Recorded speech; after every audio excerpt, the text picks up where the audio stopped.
I started the week with a story about addition in decimal, and I want to finish with a story about multiplication in decimal. I've been set this challenge to multiply 56 by 87 and then add 12 on 43. That's to say, I'm being asked to multiply two-digit numbers and then add on another two-digit numbers. Let's see if we can think about the simpler case where we're just doing it with one-digit numbers. And as usual, we'll try the smallest and largest possible inputs. So we have naught noughts plus naught plus naught. That's naughty naught. That wasn't terribly difficult, but let's do it with nines. We got 9 nines, that's 81, plus 9 makes 90, plus another 9 makes 99. So when we put the smallest one-digit numbers in, we get the smallest two-digit number out, and when we put the largest one-digit numbers in, we get the largest two-digit number out. So we found a repeating component that we can use to make a multiplier. Let's use 4 of these to do our calculation.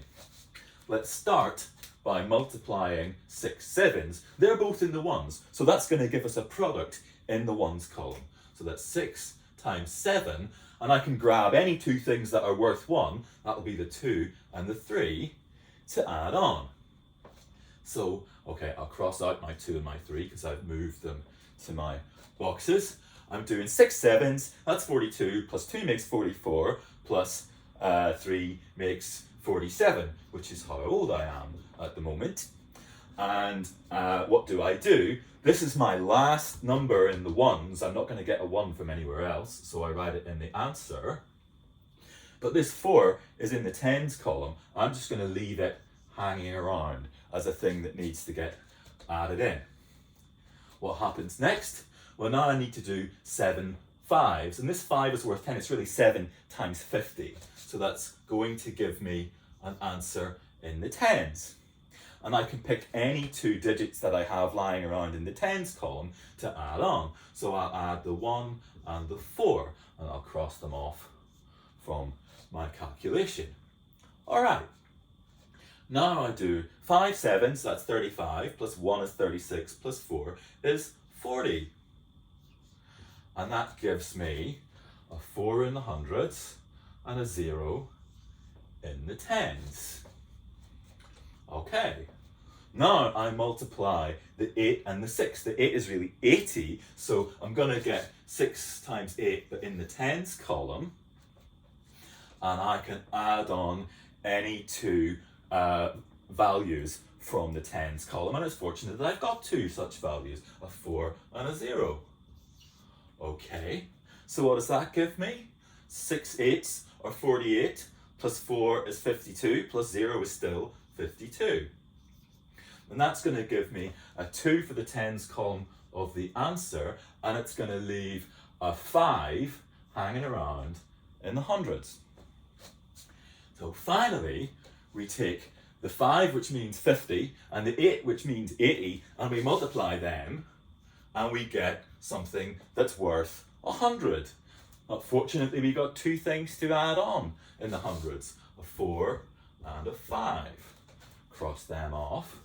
So let's do the calculation. We got 5 eighths, that's 40, plus 4 plus 5 makes 49.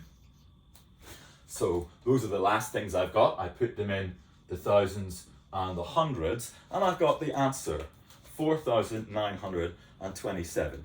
You can use a calculator and check that that's the right answer.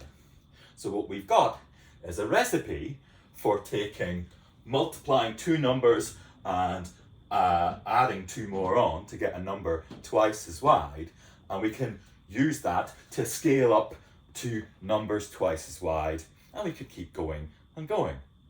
The same thing works exactly with binary. Think about it. 1 times 1 plus 1 plus 1 is 3.